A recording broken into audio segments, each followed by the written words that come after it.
Okay. Okay.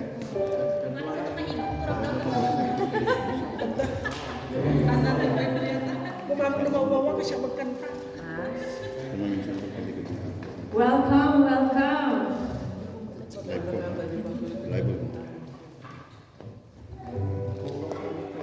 Good afternoon, brothers and sisters.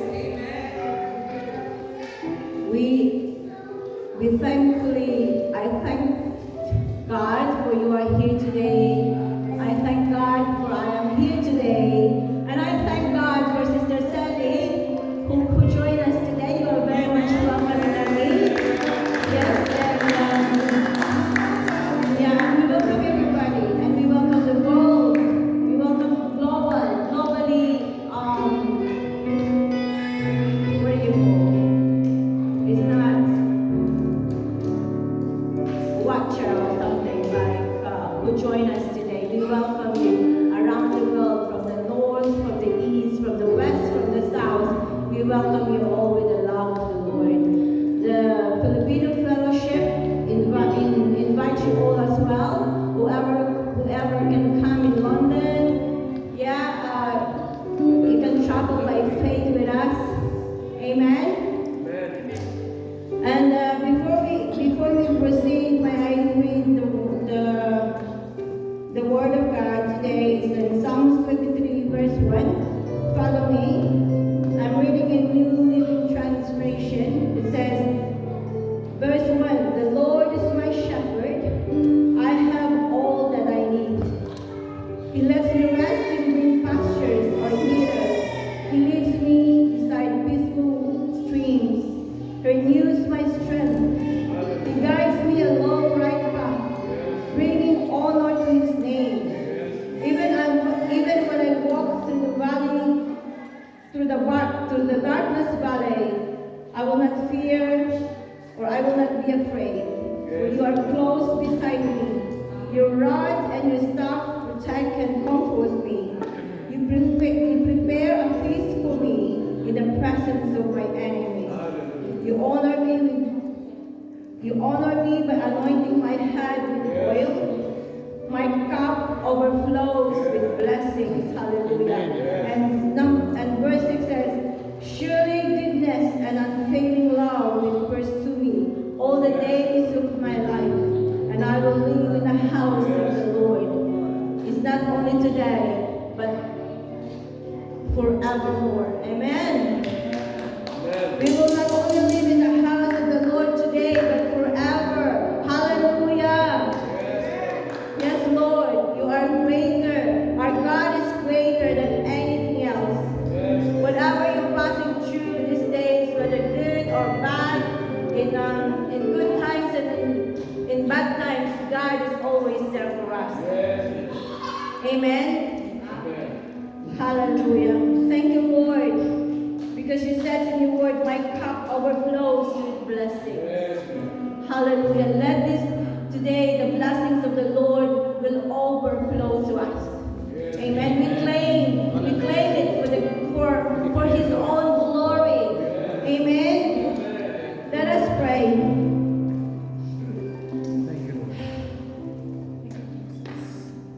Father in heaven, we thank you. For you are greater than anything else. You are greater than whatever we're passing through. But we are forever grateful of the things that you have done and all the things that you are going to do in our lives, oh God. We are forever grateful of your goodness, for your blessings, abundant blessings overflowing upon us, in us, and through us, in our families, in our friends, Lord. We thank you for your goodness for this brethren, oh Lord God. We thank you for my life, Lord, for I am here today. Lord, thank you, because you are God who heals and delivers, and you are the one who rescues us from the sins, oh Lord. And may I ask, Lord God, that you forgive us and cleanse us through, oh God, in our hearts, whatever we've done, oh Lord God, that is not pleasing to you. May I ask, Lord God, to forgive us, that your blessings overflows indeed. Father, we thank you for your blessings. We thank you, Lord God, for your blood. Father, in the name of Jesus,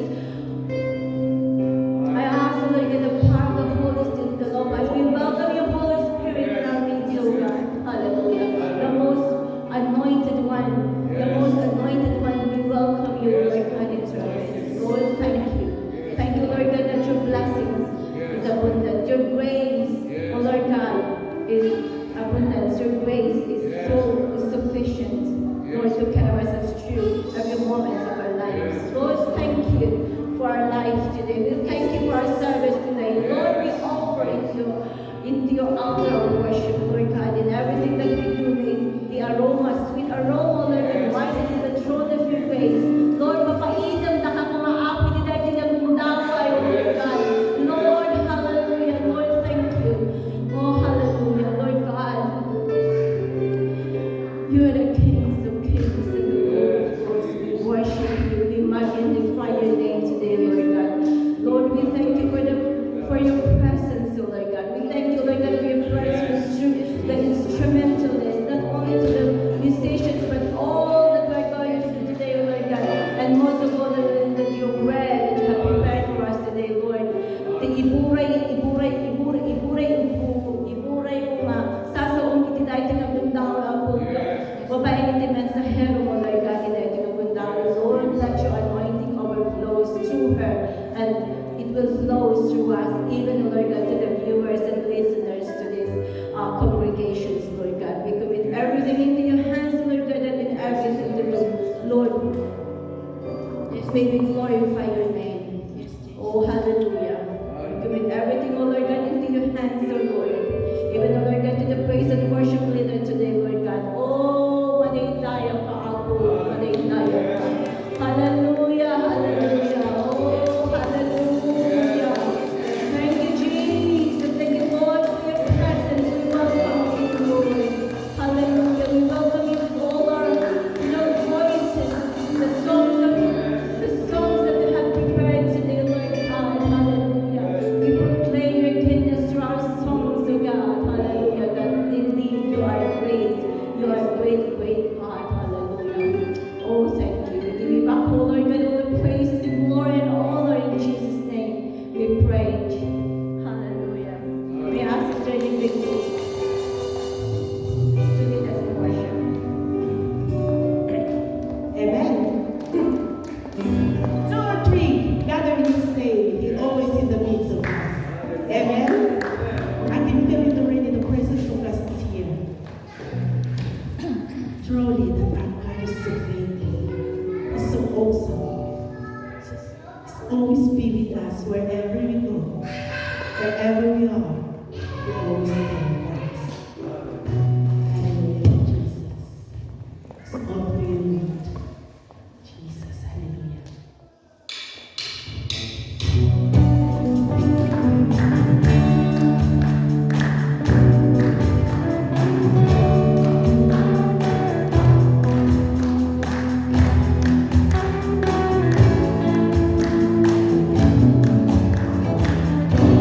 Turn into wine.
because you are God. Yes, Lord. You're so strong.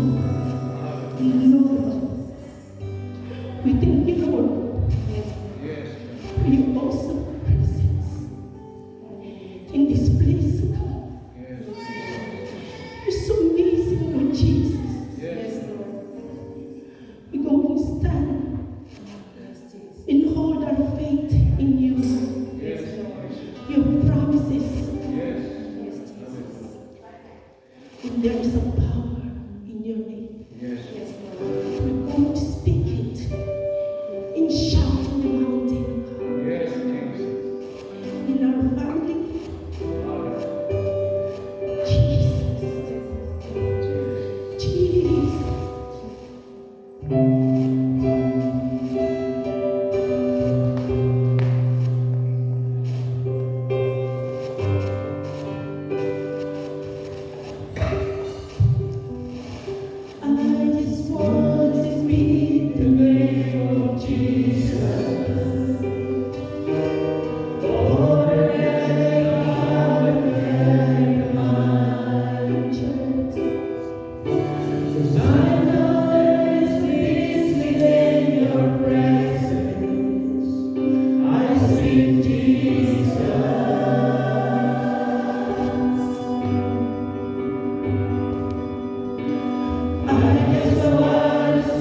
Shall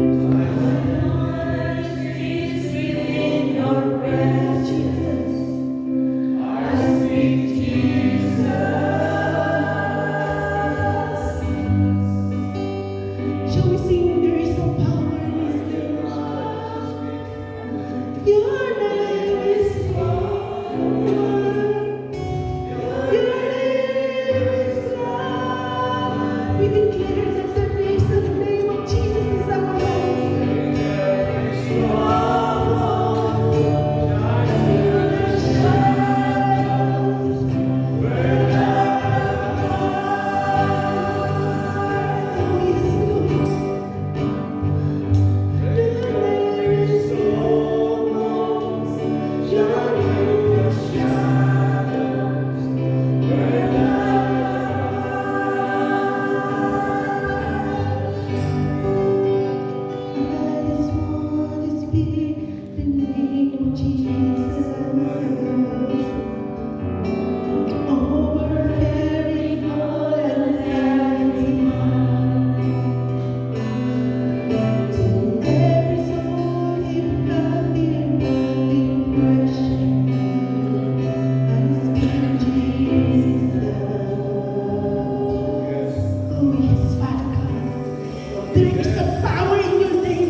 Father God, for providing our needs when we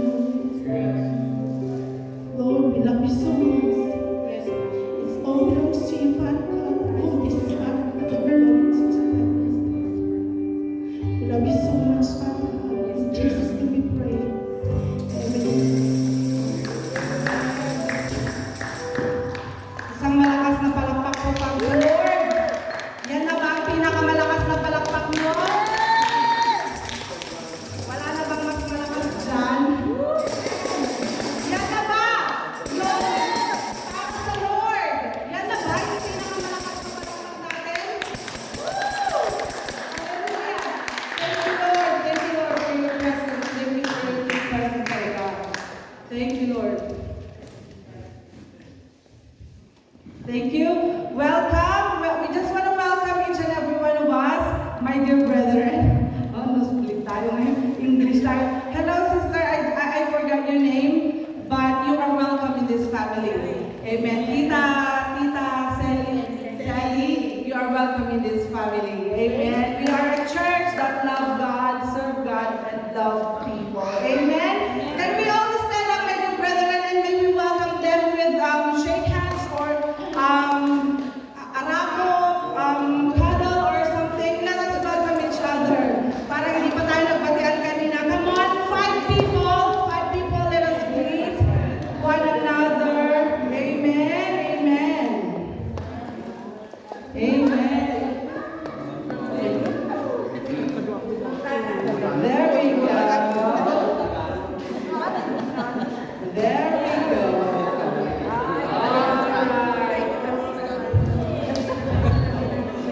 God is good. Thank you, Lord. Thank you, Lord. All right. Thank you. Wow. Wow. Our church is huge and parang naliligitan na yung church natin sa atin. Ang dami natin mga kapatid. Glory to God. Glory to God in the highest. Amen. Amen. God is good. And all the time. Amen. Hallelujah. Once again, good afternoon, my dear brethren. I just want to give a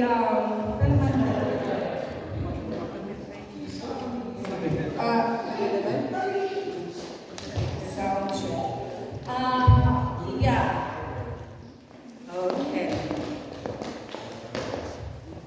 Disclaimer, I will be speaking 3 languages. Again, I always say this because I want to cater not only the Filipinos, not only the Tagalogs, not only the Ilocanos, but I want to cater, we want to cater also the English ones.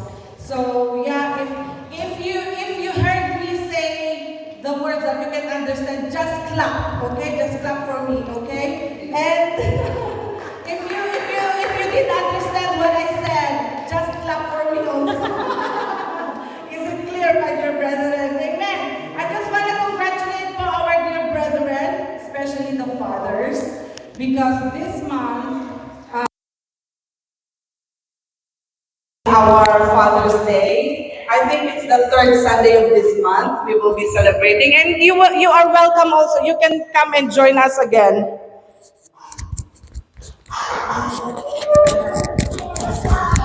My dear brethren, and I hope that this will not be your first and last to come in this church. Amen. Sana may susunod pa na pumunta kayo dito. And may I ask all the fathers if you can stand up, please?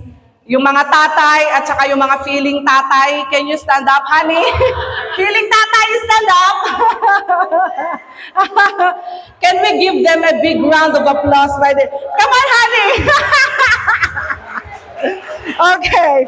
All right. You can sit down na po. Even if you don't have any biological son or daughter, as long as you have nephews, nieces, what else? And if you have spiritual daughters and sons, something like that, you are still a blessed father. Amen? Kaya ba? Diretso dati English ko, di ba?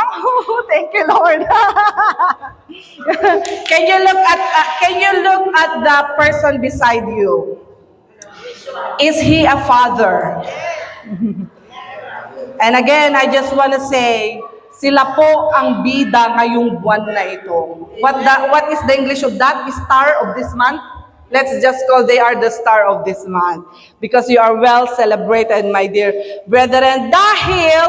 Bakit natin isa-celebrate? Dahil daw po, simula nung naging tatay daw sila, ay hindi na daw sila nakakahawak ng pera.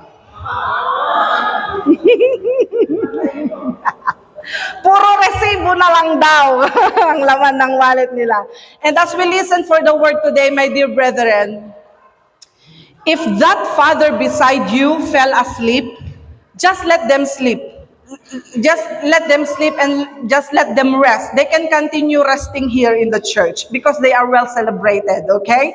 Let them sleep. Itutuloy nila ang sleep nila dito. Wag natin silang gigisingin. Special treatment natin sa kanila, mga kapatid. Pwede po ba tayong magbigay ng isang napakalakas na hallelujah para sa Panginoon, mga kapatid? Amen. At the top of your lungs, can we say hallelujah?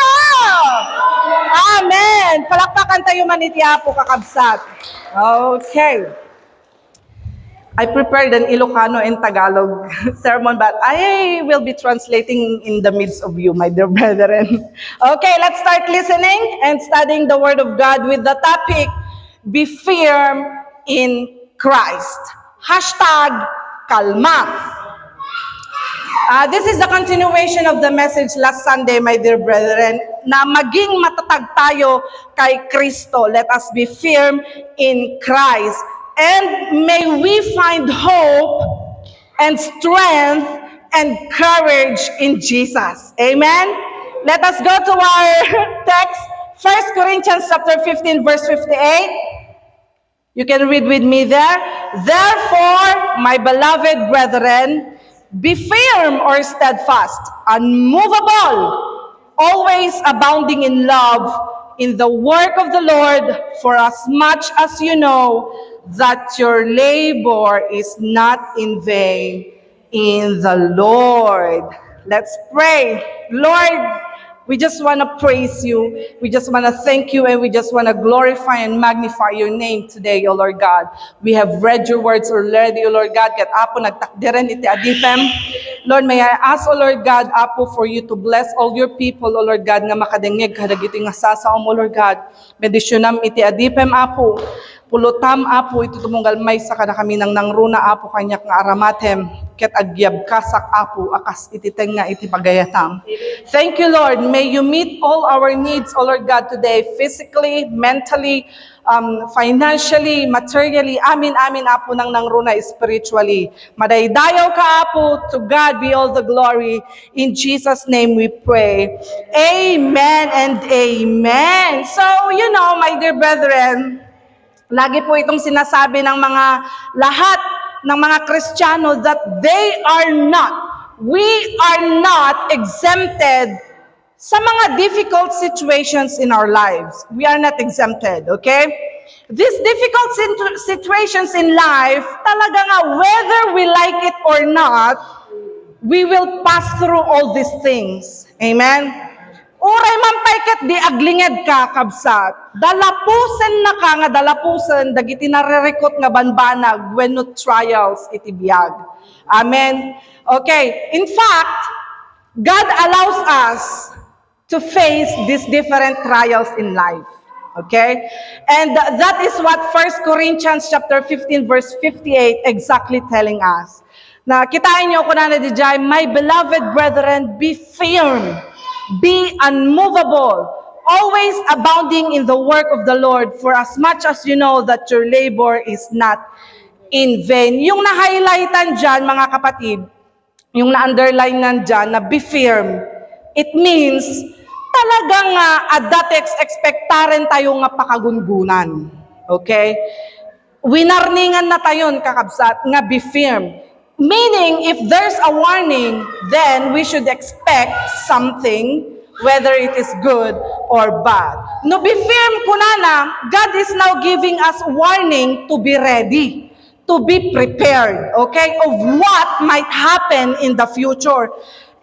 And this might be one of the most very popular verses in the Bible that we can read, na pinipreach ng mga preachers, ng mga pastors, my dear brethren, na because the context of this 1 Corinthians chapter 15 is all about the resurrection of Jesus Christ.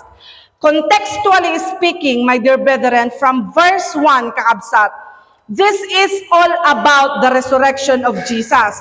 Yung kanyang pagkabuhay na muli. Patungkol ito kay Jesus at dinidiinan ni Pablo na yung Jesus na pinaniwalaan at pinanampalatayanan ay totoong nabuhay. Amen. He rose from the dead. And this is now the testimony that the resurrection of Jesus is a resurrection of hope, my dear brethren. Tawan ser-serbina ti panagpampamati dagiti amin a Kristiyano nuhaan nga nagungar ni Kristo. Our faith is useless if Jesus didn't resurrect. Amen, amen. All our church activities, amin nga Bible studies tayo, amin nga pinagminministro tayo, our prayer meetings, all of these are useless if Jesus did not resurrect. Metpelang di English ko. But since, kakabsat, Jesus, after 3 days of His crucifixion or of His death, He rose from the dead. Nagungar ni Apo Jesus, kakabsat, and now He is at the right hand or right throne of the hand of God. Meaning, lahat ng mga ginagawa natin, there is hope. Meron tayong pag-asa. Everything that we are doing that has eternal value, there is hope. Amen. Amen. Kaya nga, yan ang sinasabi ni Paul. That is what Paul is telling us, my dear brethren. Sinasabi niya na mula sa araw na siya'y nabuhay ng muli, at sa araw na siya'y babalik, meaning the second coming, hindi sana matitinag ang pananampalataya at lalong-lalo na damihan niyo pa na gumawa ng mga bagay-bagay para sa Diyos. Be unmovable. That's what Paul says, my dear brethren. Kasi nga, because we have hope that all of these things that we are doing before the Lord ay adakais eskan na. Anyat English na? There's value and it matters. Okay. In the sight of God. Sino nga rod ti maupay nga agaramid iti na imbag ket adagayam ti eternal value na dagiti nga banbanag iti imatang iti Dios kakabsat. Maupay ka nga agaramid iti na imbag wenno banbanag para iti apo no adagayam iti reward na detoy kakabsat nga raranibidan tayo. Sino ti maupay? No one. Awan kakabsat. Kaya nga sabi ni Paul, kahit mahirap, even though it's hard, oray at daumay nga manggunggun ken ka, be unmovable. Okay. Okay. He says, laglagipen nyo, kunana, no di kayo maupay, at daamin reward na dagitoy nga banbanag. There are reward. There is a reward. Hindi yan masasayang kapatid. Iso nga kapag tinitignan natin this sentence, my dear brethren, if you observe, the first word that he used is the first word. Therefore. He uses the word therefore. The first word of that sentence is therefore. Rare. It's rare, my dear brethren, that we can read a first sentence or first word in the chapter that they use therefore. Meaning, if there is a therefore on that sentence, you need to go back to the preceding chapter or preceding verse. That is the continuation of that. You need to go back, yung mas nauna. Amo yun na natibagbaga ni Pablo, ngarod. Therefore, Paul says, ipagpagunam-gunam na the word nga ngarod.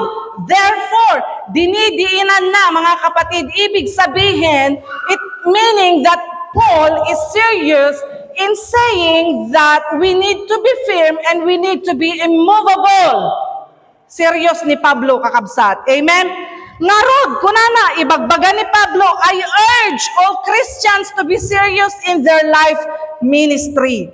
Dapat seryoso da yan ti pinagministro da, iti panagserbida, iti Diyos, that they should be dedicated to Jesus, that they should be active in the ministry, that they should be committed to the works of God, that they should be passionate, that they should be persevering. Amen.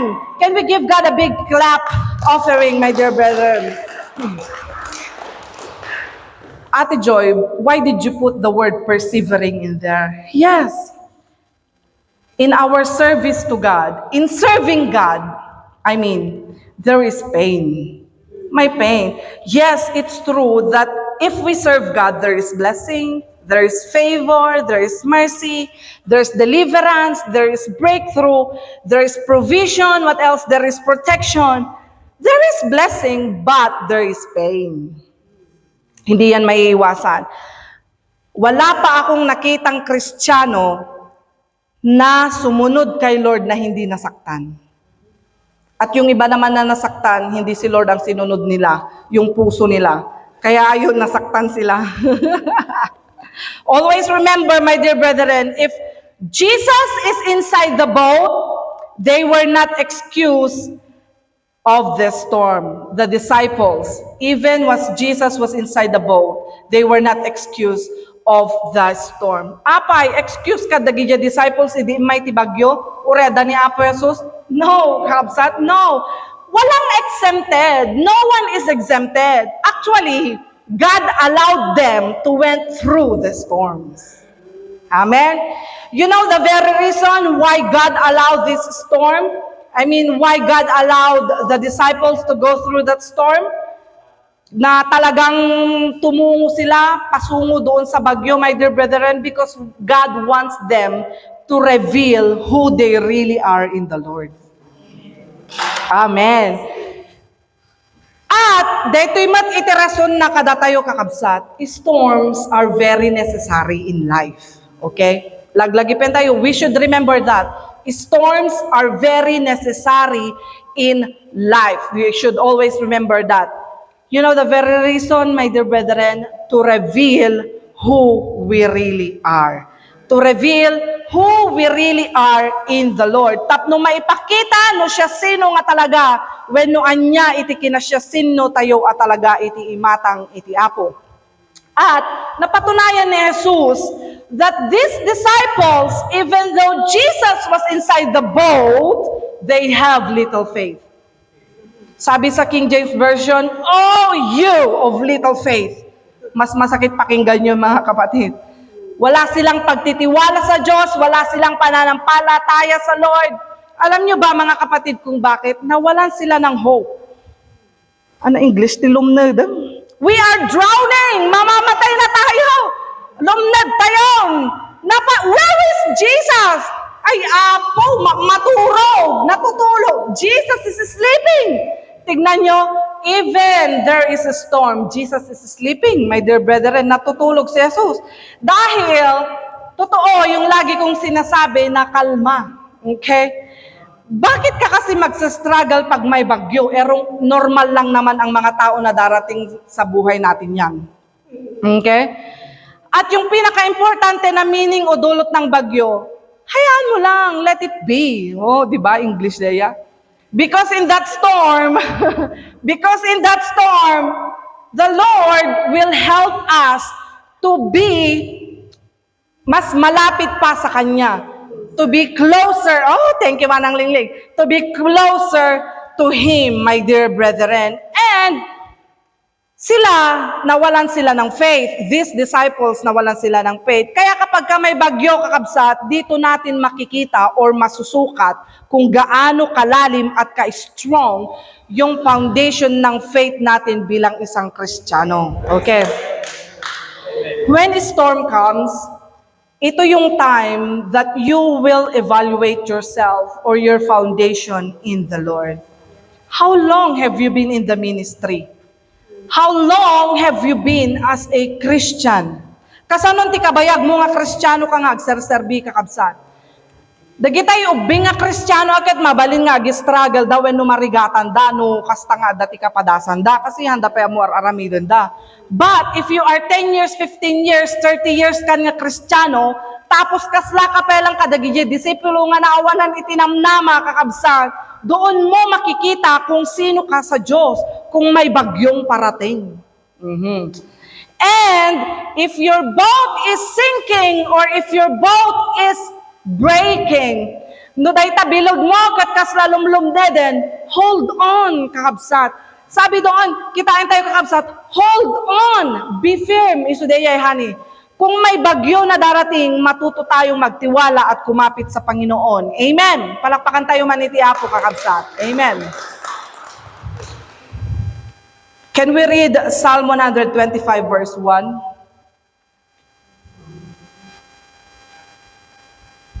Can you read it for me, please?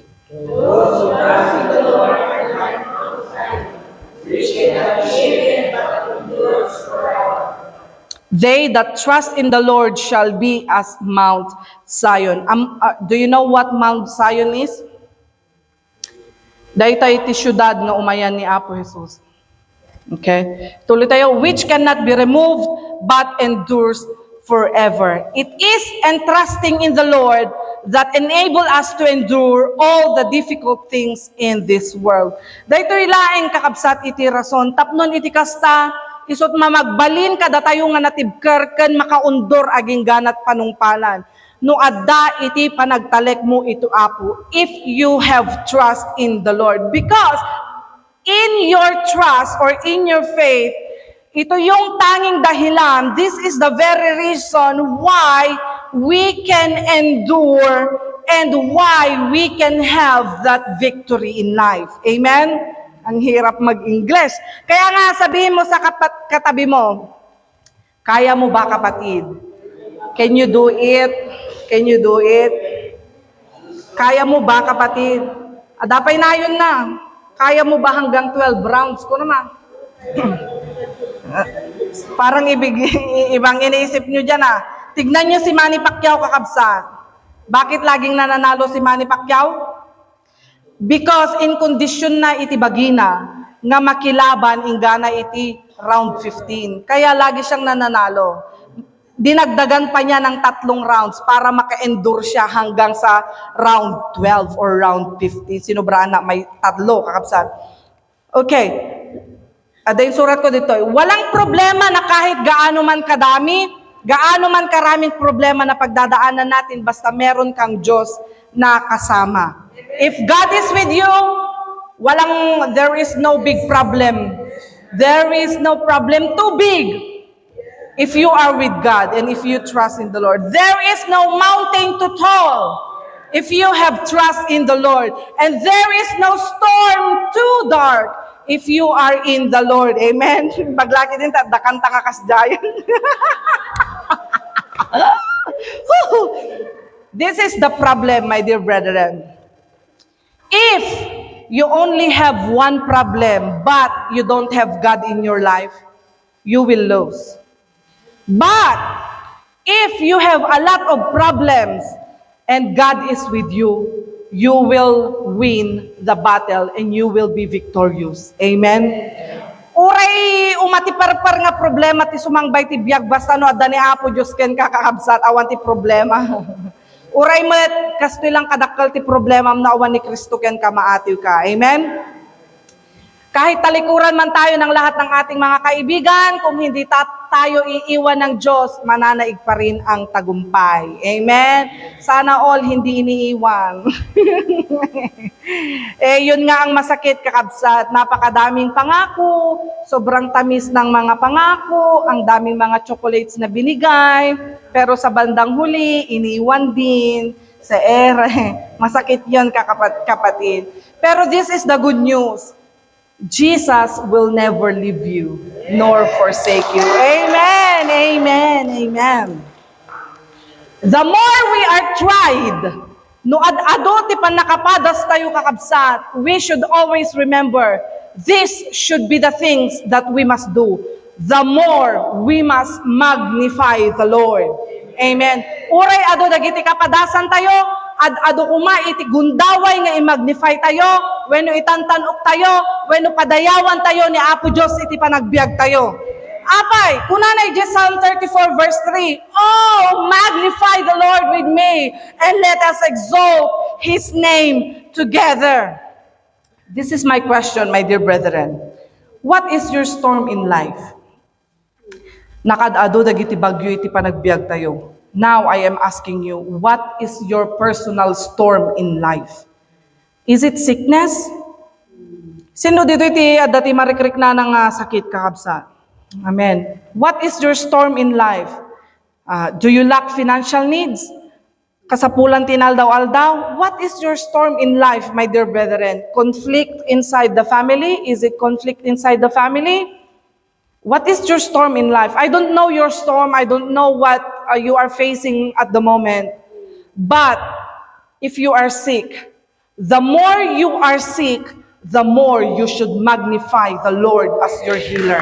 Amen? Amen. The more you are in great need, then the more you should magnify the Lord as your provider. Hello, kakabsat. Amen. Iti panawan nga mariknam iti adu nga pakariribukan ad dakuma nga daydayawem iti Apo Dios nga isuna ti mangted ken ka iti talna. That is what is David is telling us. The more you are in the midst of the storm, then the more you should magnify the Lord that He is able to give you the sufficient strength to go on. Amen. The Lord deserves our best clap offering, my dear brethren. Amen. You know the storm, this is the logic to that. The Lord will prepare these storms to test us. Okay? Ni Apo Diyos isagana na dagiti bagyo nga sumangbay kada tayo. Okay? And if you are in the middle of that storm, haan na ka nga ilapsot ni Apo Diyos ita nga bagyo. He will never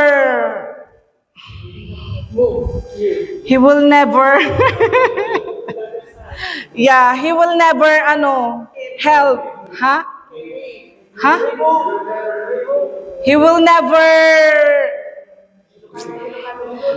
na ka nga ikatan ni Apo Diyos itating nga ti bagyo. Okay? Hindi ka niya aalis. He will never remove you or He will never put you out on that storm.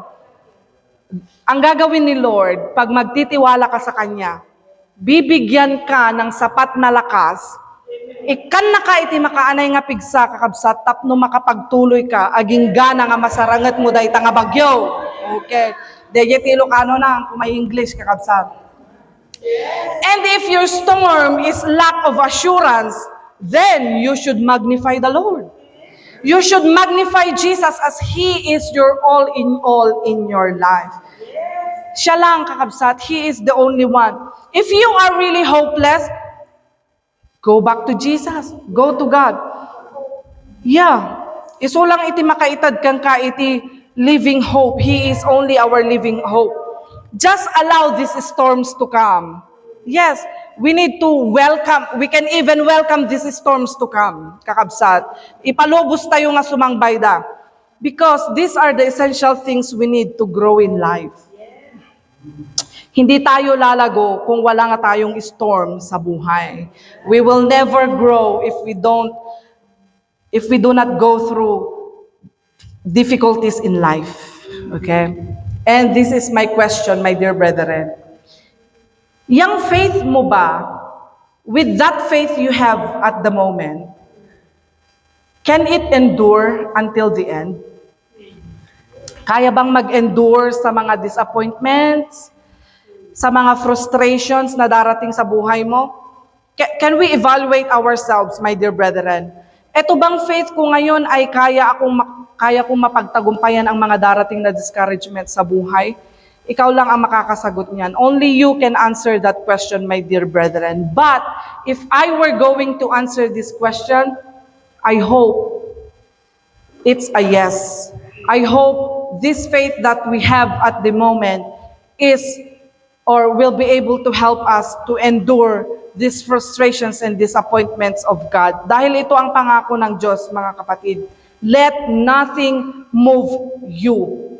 PJ, sa bali nga translation kakabsat, awan kuma iti pakaan-anwan nyo, wenno awan kuma iti pakakutyan nyo, wenno awan kuma iti pakagarawan nyo, kuna na nga ijay kakabsat. Because kung minsan, hindi tayo nakakapag-stay sa paglilingkod sa Diyos, tayo nga makapagbayag kakabsat. Saan tayo nga makapag-endure, and we cannot endure in serving the Lord. You know the very reason? Because we cannot stay in the purpose of God. Hindi tayo makapag-stay sa purpose ng Diyos sa buhay natin. Bahala na kayo doon. The Lord will interpret to those people nga hindi makaintindi. Okay. Han tayo nga maawatan no anya iti pudpud no nga panggap iti Diyos kadag iti biyag tayo kakabsat. Can you follow me in Mark chapter 15 verses 29 to 30? I will read it. Mark 15 verses 29 to 30. And they that pass by, dati-dati idinailansa ni Jesus kakabsat. Jesus was hung on the cross. Talaga nga nakabisayo di sunay di cross. And they that passed by railed on him, wagging their heads, and saying, dayto, sika, de mangibagbagang, adadaelem ti templo, ket bangunem to kalpasan ti talungal daw. Alamang nga raw, kunada. Isalakan mo man tabagim, save yourself. Bumaba ka man, manipod di takros anak kailan saam. They mocked Jesus, kakabsat, inumsida ni Apo Jesus. Bumaba ka nga dyan. Go down, come down, bumaba ka dito nga cross, save yourself. That's what they are saying in front of Jesus. But this is my question again, my dear brethren. Could it be possible that Jesus can go down from the cross? Could it be possible that Jesus can go down from the cross? Posible ka di kakabsat? Yes, posible. It is possible. Kaya niyang bumaba doon sa cross kung saan siya nakahang, kakabsat. Basit lang. It's just a blink of an eye lang, kakabsat. Yes, of course, He can. But this is my second question. Do you think Jesus wants to go down? No. Why? Because that was not the purpose. Amen. It was not the purpose to glorify Himself, but His purpose is to glorify the Father in His life who sent Him.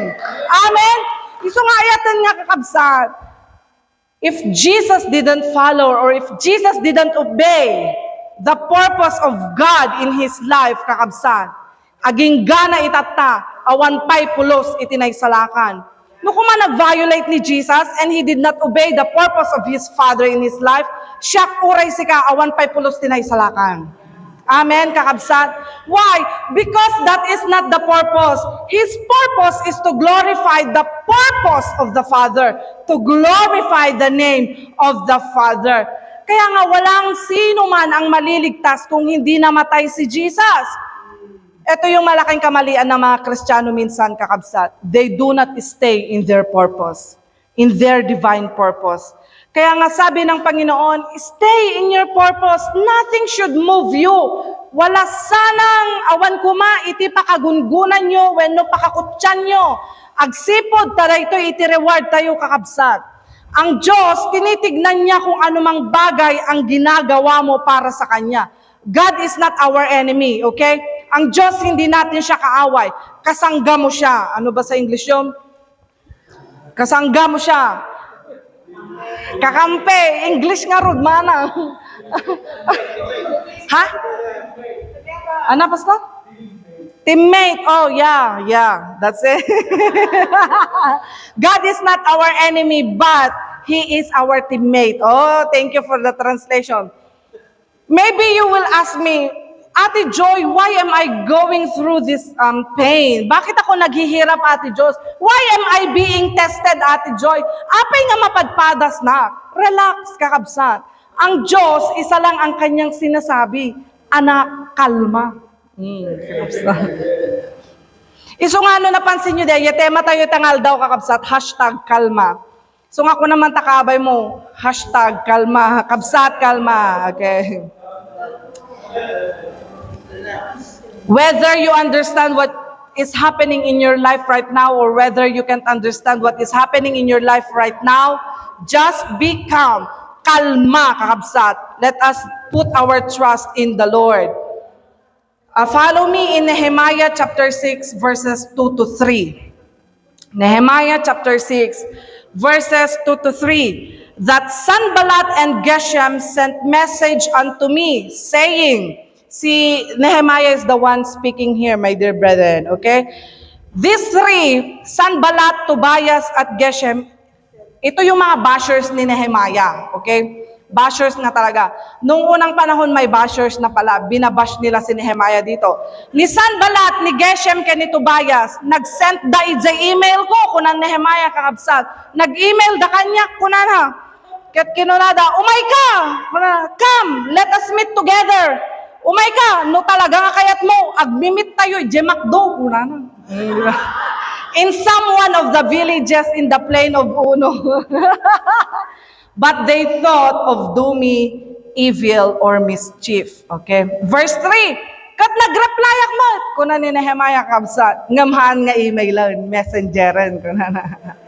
Nag-reply ti messenger kuna Nehemiah saying unto them, I am doing a great work so that I cannot come down.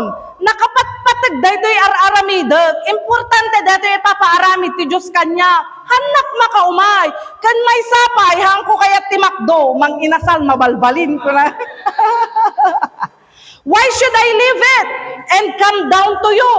Kitain nyo dito kakabsat nakaimimportante ti ar-aramidag kunana ni Nehemiah. I am doing a great work kunana. But God has given Nehemiah a discerning spirit. Kasi alam niya na papatayin nila siya. Okay? Kuna Nehemiah, bayam lata. Hanak mapapan. Bayam lata, uray no, agsaw-sauda. Dita, uray niya, ibagbagada. Kuna na nga kasi ni Nehemiah kakabsa. Hang kumasapol nga, depensahan ti reputasyon ko kadakwada. Basta may salaing ti aramidek. Aramidek ti papaobrati ako. Diyos na ang bahala. Kuna na kakabsa. Basta surutak lang noan niya iti purpose ti Diyos nga paubra na kanya. Kuna ni Nehemiah kakabsa. And, kung meron mang isang bagay na gusto mong gawin para sa Diyos, ngayon na, kakabsat. Dahito iti bagbagana, dito kakabsat. Apay napatpatig palaing dagiti banbanag nga makamundo, the worldly things, kesa sa mga bagay-bagay na may eternal value na pinapagawa ng Diyos sa iyo or sa akin. Come on, let's evaluate, kakabsat. Anong mas importante? What is more important? Dito iti bagbagan ni Nehemiah, kakabsat. Apay nga sulisugan dak nga umay kadagiti banbanag nga nainlubungan ket ammo yumet nga adda iti na Diyosan nga ipapaubra ti Dios kanya kunana. Kung meron mang isang bagay na gusto mong gawin para sa Diyos, ngayon na, kakabsat, do it now. Dahil iti bagbaga kakabsat, if there is something that you want to do for the Lord, do it now, kakabsat. Huwag mo nang ipagpabukas. Because sometimes, my dear brethren, mahilig tayong maglaro sa bukas. Mamaya na, bukas na lang. Di ba? Brothers and sisters, huwag tayong masyadong magtitiwala at pakampante sa bukas. Ilaan mo ang kumpiyansa mo ngayon na, kakabsat. Amen. Ito yung pangit sa atin minsan. Pastor, I will receive Jesus tomorrow, not now. I will do it tomorrow. Hampay lang itakit, nagadu mainom dita ni sayang. Pastor, kumitak tong bigatan, hampay lang ita pastor, ag serbiak no bigaten, pastor. Ate Joy, i-bless kan tong bigatan. Apay nga hampay lang tatatong bigat pay lang ka masapul ko. Di nakpela i-bless tata. Ipabigat na melayan ka. 2 Corinthians chapter 6 verse 2. 2 Corinthians chapter 6 verse 2. For he says, kitain niyo dati kakabsat, for he says, in the time of favor I heard you, and in the day of salvation I helped you. Behold, now is the time of favor. Now is the day of salvation. Amen. Kung para sa Diyos, put your confidence now and not of tomorrow. Tumbigalat ta natin, Joy. Kung pakawanek tong bigat isunan ate Joy. Hampelang tatakam, madipela, marikrik na kitatang. Ngayon na, kabsat. The Bible is very serious sa mga bagay-bagay na ito. Tumbigat tulatan, pastor, tumbigat kung tulatay sardang to ibisyo kung pastor, tumbigat aktog, kumitan, pastor. No saan, nagayab ni pastor, brother, intayo, bumak-up, i-gemation. Hay, tumbigatan pastor, at dapapanak, kunam palaing kami, pipiknik, sayang mo, kunam tumat, idta kakapsa. Kadni, dagiyan ay sagsagana. Awang nga rod, kadwak brother ko na ni pastor ko maaya kakabsat. Awang mati kadwak nga mapan bumaka. Hey, dahi ta nga min tibagbag kanya pastor ta nagkumit-kumit ka. Kung pinabasol na pa ni pastor kakabsat. Pinabasol na ni pastor. Alam niyo mga kapatid, God is very serious in telling us this. Now is the day of favor. Now is the day of salvation. Even the Bible, my dear brethren, is very clear, kakabsat, saying, hinggil sa bukas ay walang kasiguruduhan. Proverbs chapter 27, verse 1, basa man diyan, do not boast about tomorrow, for you do not know what a day may bring. Huwag mong ipagyabang ang araw ng bukas pagkat hindi mo alam kung ano ang magaganap. Kung meron mang, if there is one thing that you will boast, is that you need to boast your decision in accepting Jesus Christ as your Lord and Savior. Ngayon na kakabsat. Deta kuma iti ipalastog mo nga inawat mo ni Apo Jesus. Huwag mong ipagyabang ang bukas, walang kasiguruhan dyan kakabsat. And if there is one thing that you need to be proud of, is the decision that we will make, that we will commit on the Lord today. Amen, and not tomorrow. Amen, palakpakan tayo man iti Apo kakabsat. And how to be firm in the Lord? This is very important. Your reward is in Him. Your reward is in the Lord. Kakabsat. Kunana dito, for as much as you know that your labor is not in vain in the Lord. Do not build your faith on earthly things. Okay?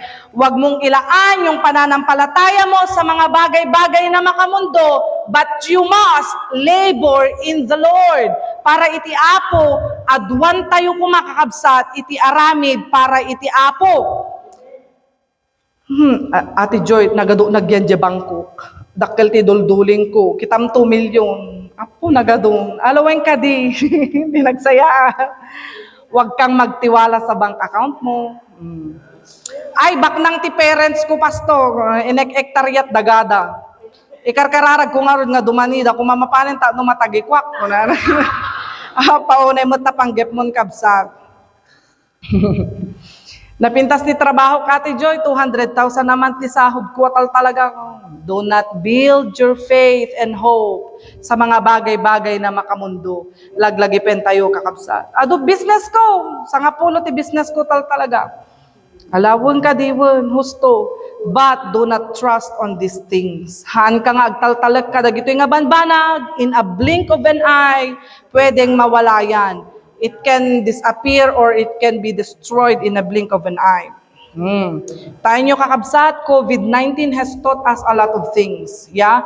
And one thing that it taught us is that all these things in this world are just temporary. Mawawala yan in a blink of an eye, kakabsat. Mawawala yan. But let us put our trust on the things that has eternal value, kakabsat. Dato'y kumakakabsat, iti pangilaanan tayo, dagiti pamati tayo. And you know what? Why sometimes God orchestrated shaking? Our topic last time was shaking, di ba? Ape nga numaminsan kat ni Apo Diyos, iso ti mangidesenyo, dagiti pakagunggunan tayo. Because the Lord wants to speak to us. Kakabsat, kaya ti Diyos nga makisarita kada tayo. Narigat ti agtaltalag ka na agtaltalged ka dagiti banbanag nga adda kada tayo iti agdama kakabsat. Ti kapipintasan nga pagtalkan ket ni Apo Dios. Only God is the best.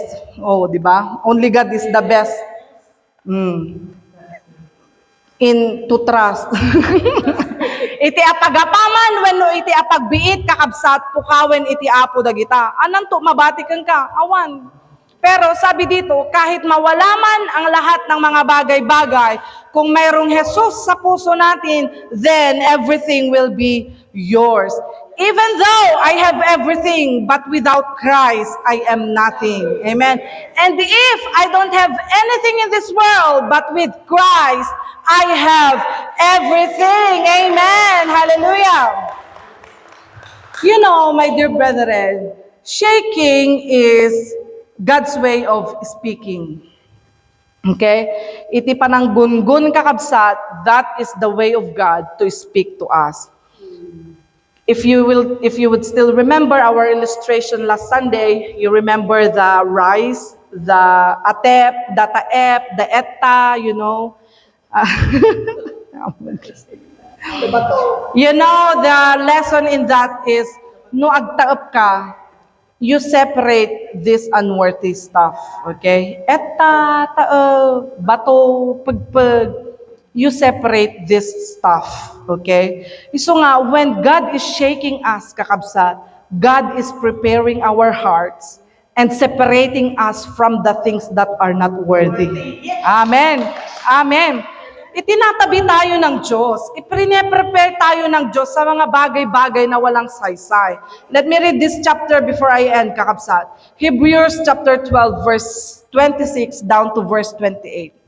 At that time, His voice shook the earth. Tayo nyo kakabsat, ni Apo Diyos, gunggunggunan na tilobong. Tirason, aday tibagbagana. When God is shaking, God is speaking. Iso nga no, shaken na ka ni Apo Diyos kakabsat, better listen to His message. Why is God shaking my relationship in my family? May mensahe ang Diyos. The Lord has a message. Why is God shaking my business? The Lord has a message, okay? Why is God shaking my family? Why is God shaking my health? May mensahe ang Diyos, kakabsat. But now He has promised, kitain tayo kakabsat, once more, I will shake not only the earth, but also the heavens. The words once more indicate the removing of what can be shaken, that is the created things. Dati created things nga bagbagana dito'y kakabsat kaya dagitay worldly things, makamundong bagay.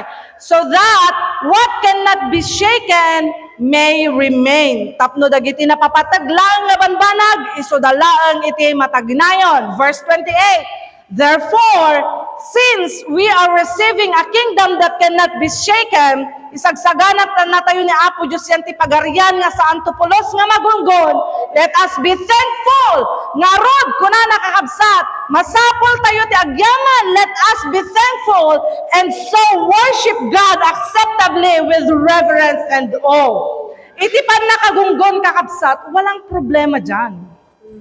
Ang problema kung ano yung nandito sa puso. Dahil tatanggalin yan ng Diyos. Created things kakabsat. At ang matitira na gusto ng Diyos ay yung mga bagay-bagay na acceptable for Him. Palakpakan tayo manitiya po, kakabsat. Okay. Kuya Josh, can you come here, Kuya Josh? Okay. Look at us, kakabsat. Kitaan da kami. Kuya Josh, come here in the front. And whatever action I do, you need to copy me, okay? Malay mo, dito iti pag-viralam, oh. Okay, stay there, stay there. Okay. Okay. Maala da kami? Maala kami? Okay. Okay, kitaan da kami. Copy me, ah. This is gonna. Copy me!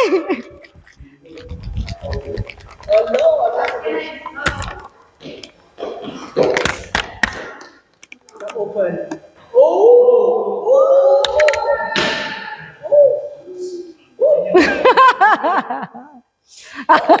Okay. Okay. Thank you. Okay. All right. You can go now. Okay. Nakita yo kakabsat? Nakita yo? Nakita yo? Anak kayo nasawan. Okay. Nakita yo kakabsat? Parehong na-shake. Isn't it? Parehong na-shake yung Coke at yung water. Pero yung isa sumabog. Hindi lang tinuloy ni Kuya Josh. Deto'y danom kakabsat, hanga simabog, pero yung Coke sumabog. Alam nyo ba kakabsat, walang problema sa shaking. Okay? There's nothing wrong with the shaking. Alam nyo ba kung saan nagkakaproblema? Kung ano yung nasa loob. Okay? Naintindihan? Okay. Thank you. Ang shaking ay paraan ng Diyos para tanggalin yung mga hindi karapat-dapat. Okay? Iso nga no, shaken na tayo ni Apo Diyos, kalma, kakabsa. Ang Diyos nangungusap, tinatanggal niya yung mga bagay-bagay na hindi karapat-dapat. Okay? para pagdating ng panahon, maikari tayo, kadije pagarian, kakabsat nga insagana na nga pagarian, nga saan tupulusan nga magaraw when numagungon. Hello, kakabsat. Kaya nga, ang sinasabi ng Bible, be firm. Be firm lang, kakabsat. Be unmovable. Saan ka nga magargaraw? Kalma. Nugunggungunan na ka ti Diyos tatangag dama. Relax ka lang. Kalma lang. At da iti mensahe nga kayat ni Apo Diyos nga ipadanon ken ka. Kat adwan ka kumamat nga rod kadagiti banbanag nga nadyusan ken agaramid ka kadagiti banbanag nga nadyusan kakabsat talaglagi pam amin dagiti nga banbanag nakadakdakkel iti KSS kan na iti imatang iti Dios. Amen. Tinatanggal ng Diyos ang mga maling elemento sa puso natin. Kung merong shaking kakabsat, tinatanggal ng Diyos yan. And lastly, 2 Corinthians chapter 4 verses 16 to 17. Therefore, we do not lose heart. Ti sa bali nga translation kakabsat nagpintas. Therefore, we don't give up. Oh, kita nyo, we don't give up. Though outwardly we are wasting away, yet inwardly we are being renewed. Ket no ti pagpagarup tayo kasla mapukpukawan tayo kasi nagsibo kakabsat, nagsibo deta ko, napukawan tayo dahil naisibo na.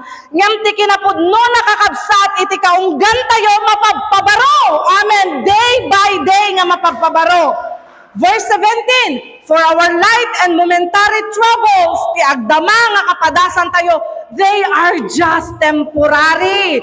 Our achieving for us an eternal glory that far outweighs them all. Sabi ni Pablo dito, kakabsat, bago tayo mag-pray, we don't give up, okay? Walang mag-give up.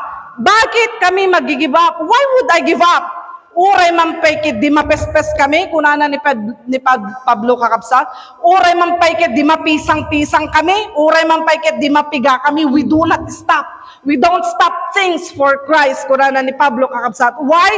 Because nothing compares to the eternal reward and the glory of God rest in us in that glorious day, kakabsat, than the troubles we have here on earth at the moment, kakabsat. Ada nga aya nga rugmat iti makakumperar kadayjay dayag iti Dios nga itad nakakabsat kada tayo oray man payket di mapespes tayo itatang agdama mapisang-pisang tayo ti agdama kakabsat saan tayo nga agatras. Amen. Nothing compares awan ti pakaipadasan na walang compare yung temporary trouble na nangyayari sa atin ngayon kakabsat. Kaya nga mga kapatid, kalma, stand firm for the Lord, do not give up. Continue doing the things for the Lord and let nothing move you because your labor in the Lord is not in vain. Palakpakan tayo man iti Apo kakabsat. Okay. This is my question. Who among you here? Sino kada tayo ti adda kakabsat madama nga magunggunggon kakabsat? What is your storm today? Ano ba yung bagyo mo ngayon? Maybe we are not the same. I mean, hindi tayo pare-parehas ng storm. We are not, we don't have the same situation or we don't have the same storm that we are going through at this moment. But the mere fact that all of us are facing storm, kakabsat. The Lord is saying, anak, stand firm, kalma. Let nothing move you. Trust in the Lord. Put your faith in Jesus.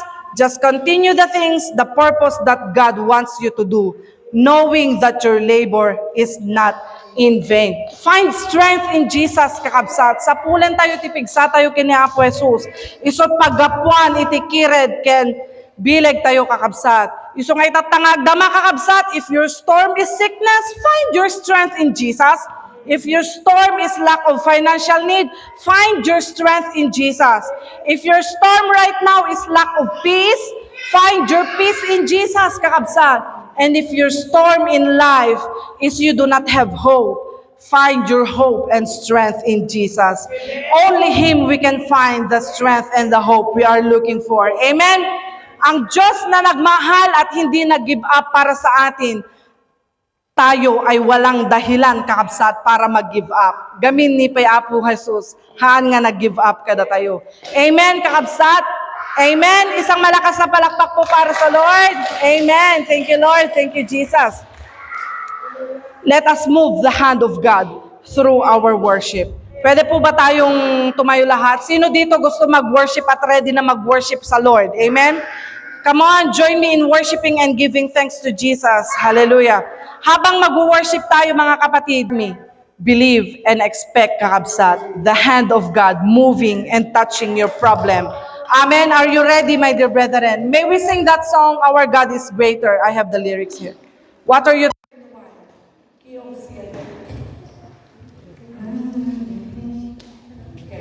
Ready? Ready, my dear brethren? Amen. Amen. Key of C.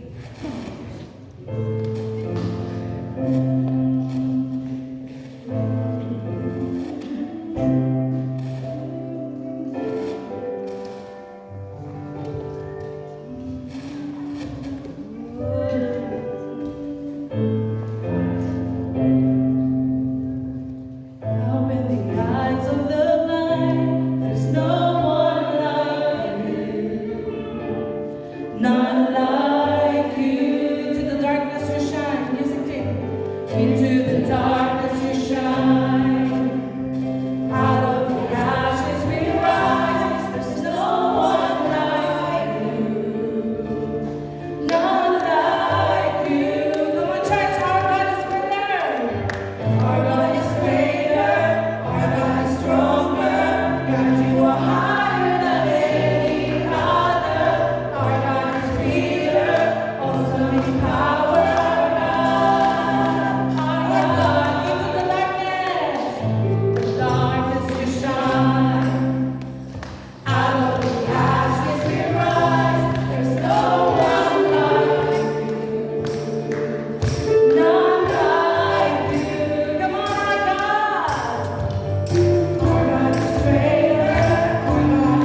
We know